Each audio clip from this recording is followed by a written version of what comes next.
Welcome back, welcome back, welcome back. Thank you for clicking the thumbnail over here at Yo Pep. That's right. I thank you for clicking the thumbnail where we discuss news and entertainment of mine and your favorite R&B diva of today and yesterday. As I've said previously in other posts, I am Pepe La View. There's a page over on YouTube, of course, called Pepe La View. That's me. I'm changing things over to Yo Pep. But keep that in mind. As you see, Pepe La View's page as well. I'm working on, trying to get everything together. So just be patient with me over there. I'm looking forward to building this channel up. Yes, I'm looking forward to doing that.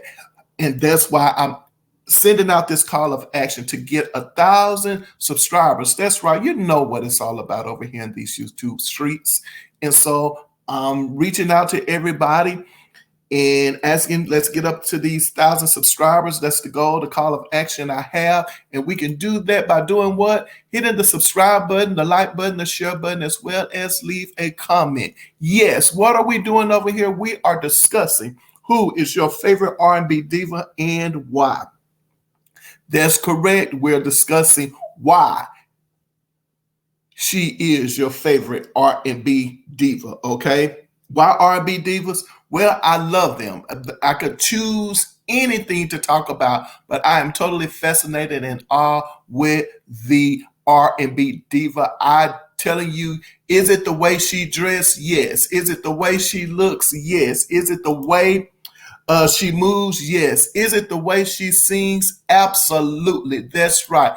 It is all of the above. But most importantly for me, it is the way she sings or sang. And that's right. These two ladies here, Stephanie Mills and Chaka Khan, are some singing sisters. That's right. They are some singing sisters. Soul sisters. Yes, they are. And they're looking alike, aren't they? Especially Chaka Khan. We're not over here gossiping about anything like that. But yes, but we are talking about our favorite R&B divas. And I'm looking at these two, and as I said, the red hair looks great. Yes, we already know that Chaka Khan has been rocking that hair for pretty much the majority of her career. Stephanie Mills, it looks good on her as well.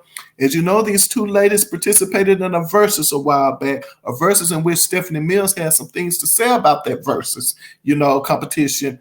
Well, sorry, not a competition, but a contribution.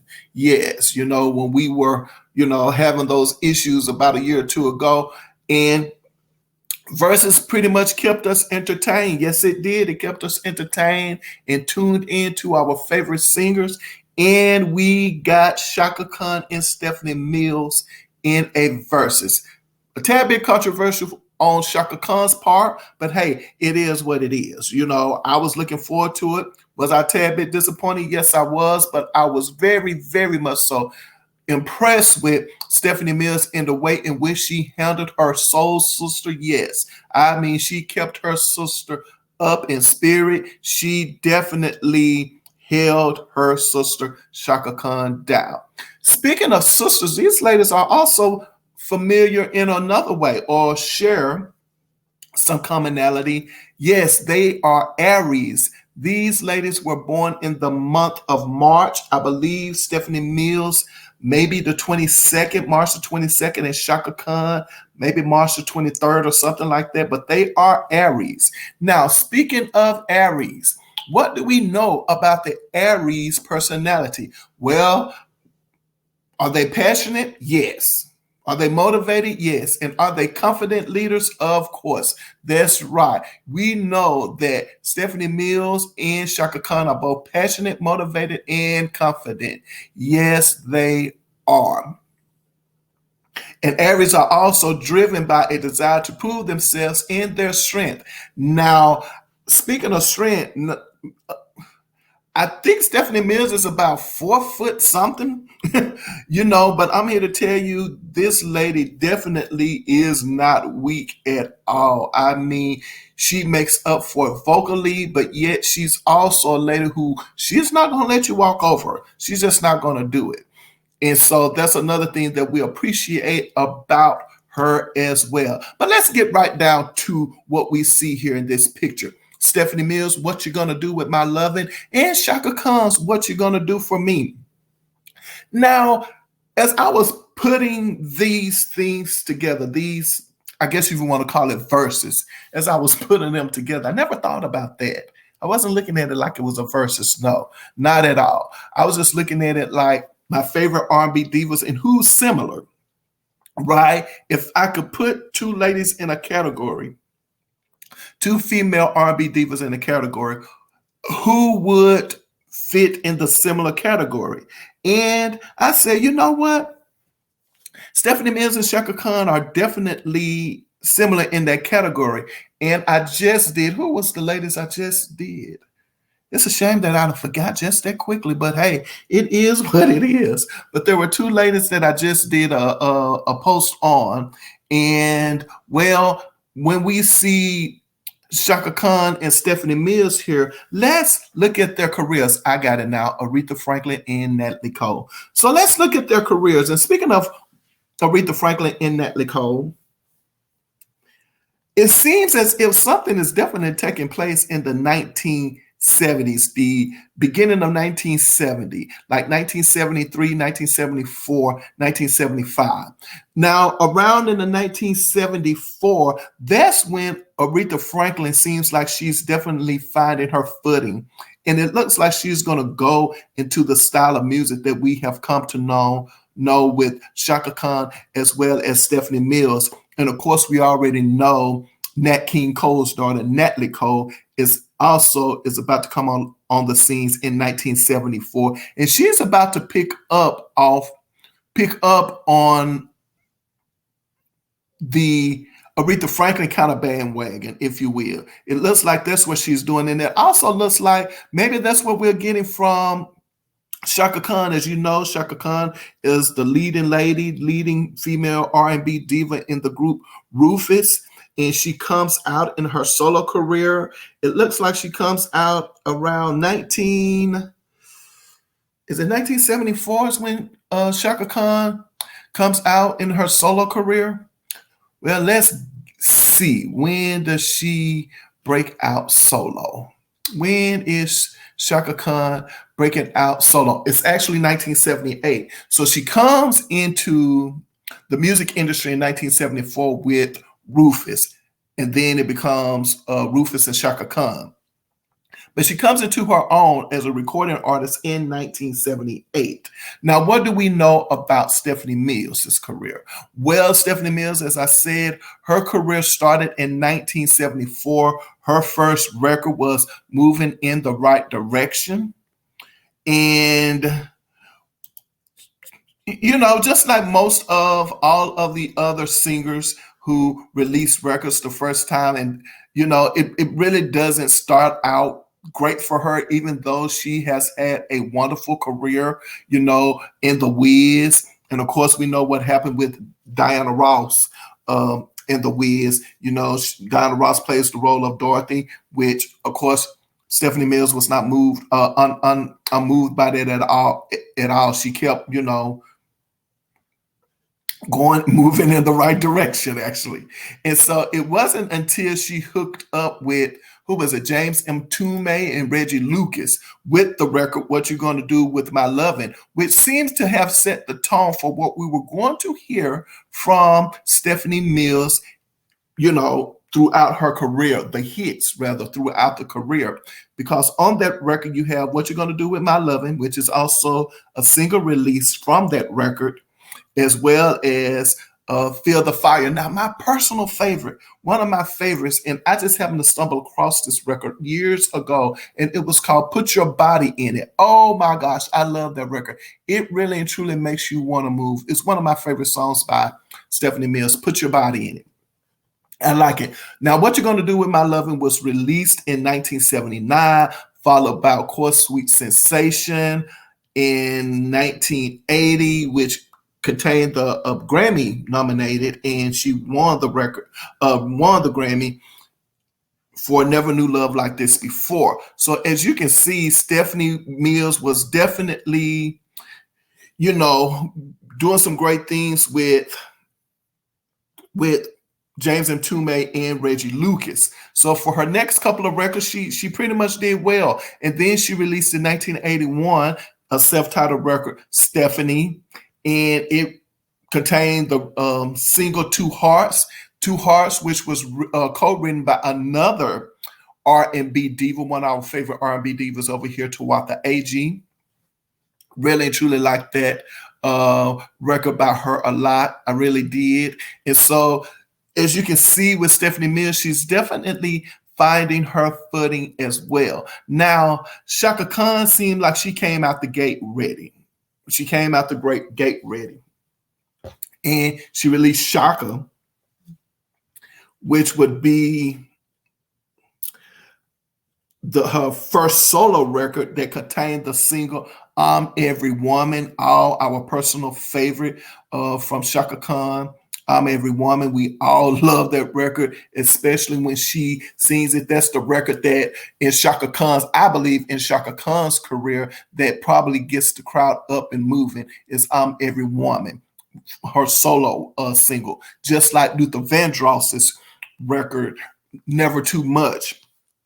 That's the record in his career, I think, that gets the crowd moving. Whenever we hear it, you have got to move. You got to move. You got to move. You got to move.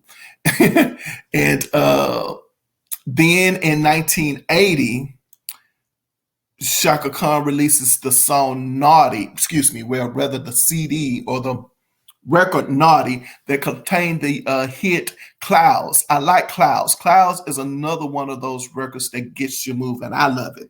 I love Clouds by Chaka Khan. It's a great song. It's another song that really and truly gets you to moving as well. So as you can see, these ladies are pretty much steady, moving strong throughout their career. As I said, Chaka Khan pretty much from out the gate solo career, she's doing pretty good for herself, pretty well for herself. And as you can see, and I'm glad now that I think about it that I brought up Natalie Cole and Aretha Franklin in the previous video, because what we can see right now in the beginning of the 1970s, it looks like these divas, that there's a sound that is coming from these ladies. So Stephanie Mills, Chaka Khan, Natalie Cole, and Aretha Franklin, if you listen to their music at this day in time, a person like myself who was born on the end of the 1970s to experience all of the 1980s music, I grew up listening to these ladies, but it didn't seem like that their careers, it felt like their careers was just beginning when I started listening to them. But again, in my household, music was always played, so I always heard their music. But, my mom, she was in the beginning of her 20s when she had me. So again, these ladies were definitely the ladies of her time when she was, at a young age. And so, of course, these are the women that she's listening to, the kind of music she's listening to. Of course, she's listening to, blues and all of that. But at the same time, she's definitely, listening to, of course, Chaka Khan, Rufus, and Stephanie Mills, and Aretha Franklin, and Natalie Cole. And so what you get here, all of these ladies, their music is being developed.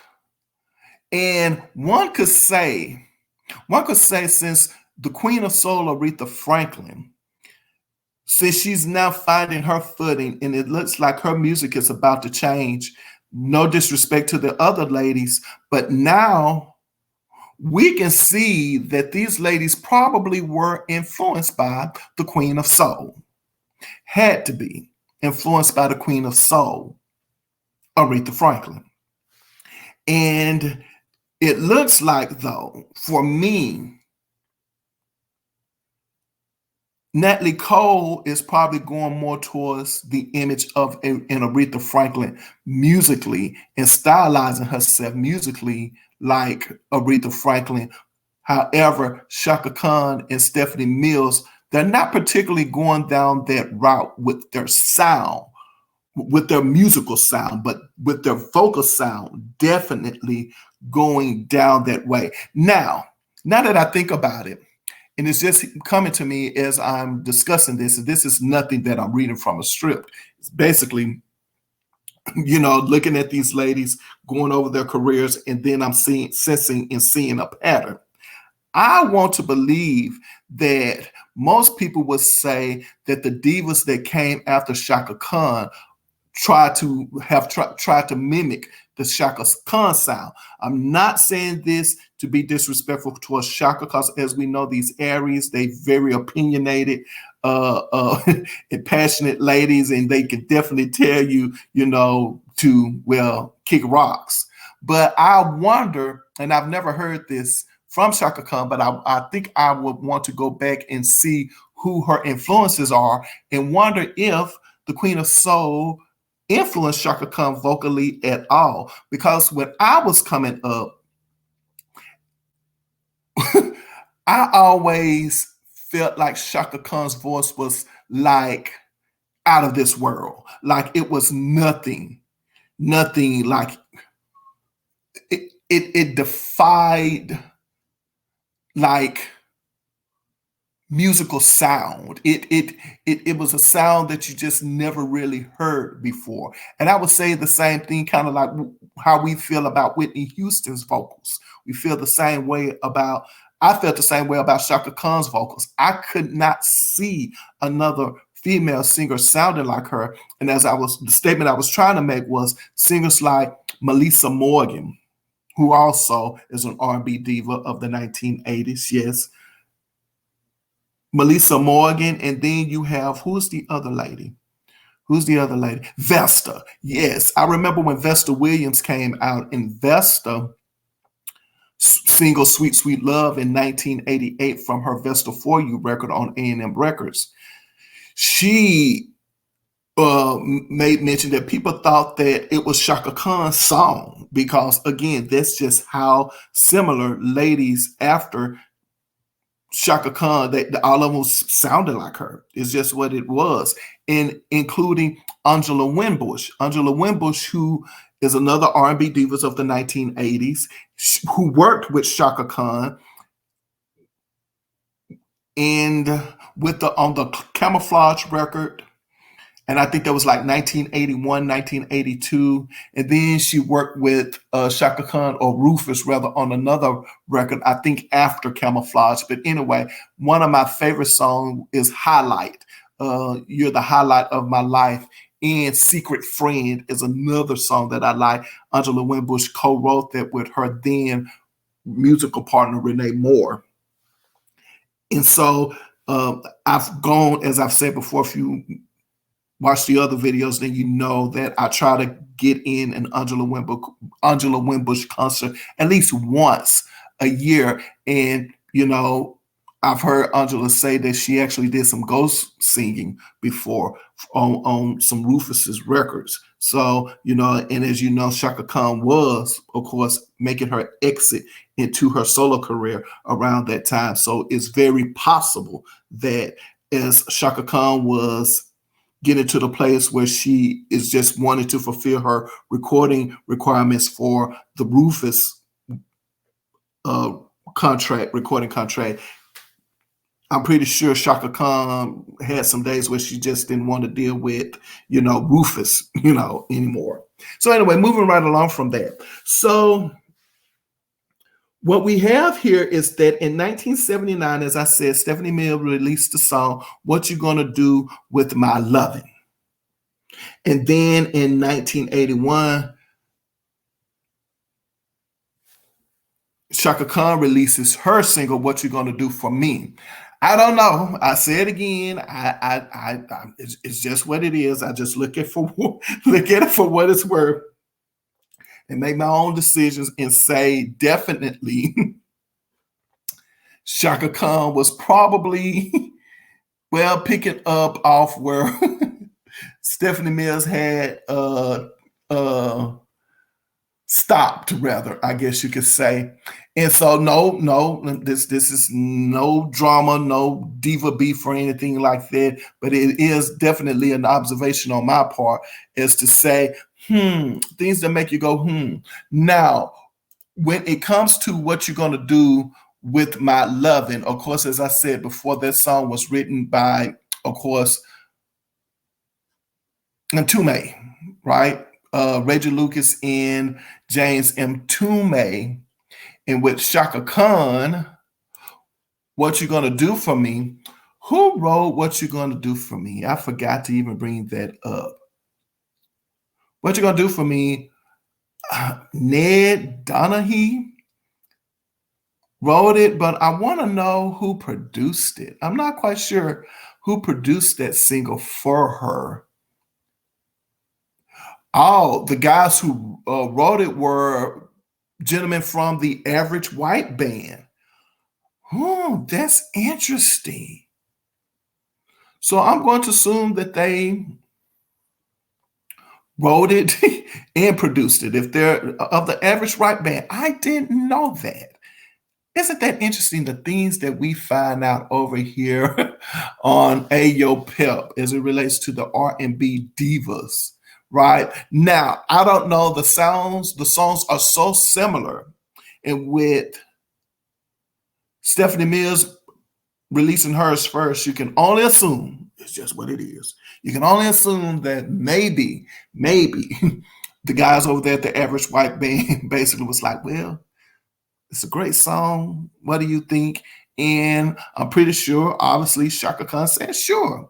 I mean, it sounds like a great song, And now that I think about it, hearing the songs in my head, they are definitely similar. And these ladies, it's like they glide. It's a glide throughout the track.